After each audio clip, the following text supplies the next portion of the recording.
क्या है national green hydrogen mission, जिस पर सरकार खर्च करेगी 18,000 करोड़। अडानी अंबानी से भी है सीधा कनेक्शन। केंद्र की मोदी सरकार ने अपने वादे को पूरा करते हुए नेशनल ग्रीन हाइड्रोजन मिशन को मंजूरी दी है। इस मिशन के तहत सरकार का लक्ष्य भारत को ग्रीन हाइड्रोजन हब बनाना है। केंद्र सरकार ने 2030 तक 50 लाख टन ग्रीन हाइड्रोजन बनाने का लक्ष्य रखा है।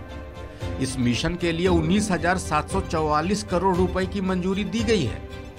India will be the global hub of green hydrogen, और हम ये कह सकते हैं कि क्लाइमेट चेंज से निपटने के लिए ग्रीन हाइड्रोजन एक बहुत महत्वपूर्ण भूमिका निभाएगा। और इसकी जो विस्तृत संरचना तैयार की गई वो इस प्रकार है कि 2023 तक प्रतिवर्ष 50 लाख टन ग्रीन हाइड्रोजन का उत्पादन होगा।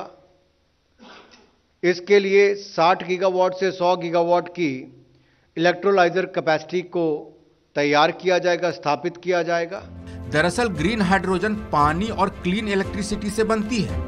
इसे भविष्य का ईंधन भी कहा जाता है। इस सेक्टर में पांव जमाने की दौड़ में मुकेश अंबानी से लेकर गौतम अडानी जैसे रईस भी शामिल हैं। अगर भारत के लिहाज से देखें तो साल 2030 तक ग्रीन हाइड्रोजन सेक्टर से 6 लाख रोजगार पैदा होंगे। भारत की जीवाश्म ईंधनों का आयात पर निर्भरता कम होगी। इससे सीधे तौर पर 1 लाख करोड़ रुपए की बचत होगी। ग्रीन हाउस गैस में 50 लाख टन की कमी आने से पर्यावरण भी बचेगा।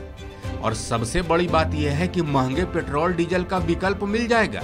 देखा जाए तो कार्बन उत्सर्जन की समस्या दुनिया भर में है।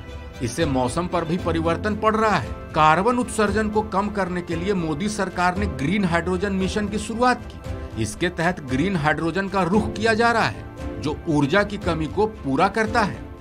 ग्रीन हाइड्रोजन का मतलब है बिना प्रदूषण के हाइड्रोजन गैस बनाना। कहने का मतलब है कि हाइड्रोजन गैस के रूप में मौजूद नहीं है, इसे पानी से निकाला जाता है। जब पानी में बिजली गुजरती है तो हाइड्रोजन टूटकर अलग हो जाता है। इस प्रक्रिया से निकलने वाली ऊर्जा बिल्कुल साफ और स्वच्छ होती है। कई देश परंपरागत ऊर्जा का इस्तेमाल करते हैं, इसे ग्रे हाइड्रोजन कहा जाता है। अगर इस प्रक्रिया को रिन्यूएबल एनर्जी मतलब solar energy, water energy, wind energy, biomass जैसे ऊर्जा स्रोतों से किया जाता है तो उसे ग्रीन एनर्जी कहा जाता है। ग्रीन एनर्जी में प्रदूषण नहीं के बराबर होता है। दूसरी तरफ भारत ग्रीन हाइड्रोजन के सेक्टर में ग्लोबल हब बनने की कोशिश में है, क्योंकि यहाँ तुलनात्मक रूप में पानी और बिजली प्रचुर मात्रा में उपलब्ध है।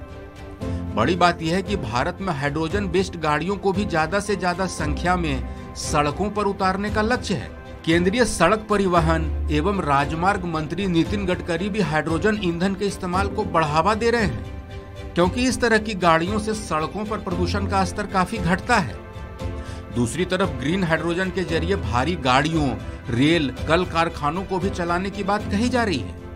दिलचस्प बात यह है कि भारत के दो सबसे रईस मुकेश अंबानी और गौतम अडानी भी हाइड्रोजन ऊर्जा के क्षेत्र में कदम बढ़ा चुके हैं। कुछ महीने पहले रिलायंस इंडस्ट्रीज के चेयरमैन मुकेश अंबानी ने 2035 तक नेट कार्बन जीरो फर्म बनने के लिए सबसे बड़ी निजी रिफाइनरी के रूप में हाइड्रोजन प्लांट लगाने की घोषणा की थी।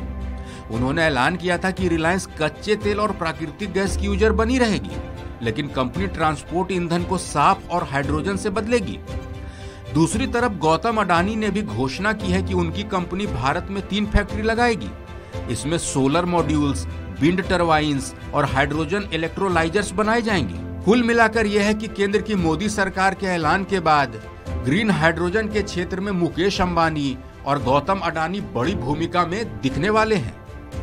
इस खबर में फिलहाल इतना ही। अपडेट्स के लिए देखते रहिए वन इंडिया हिंदी।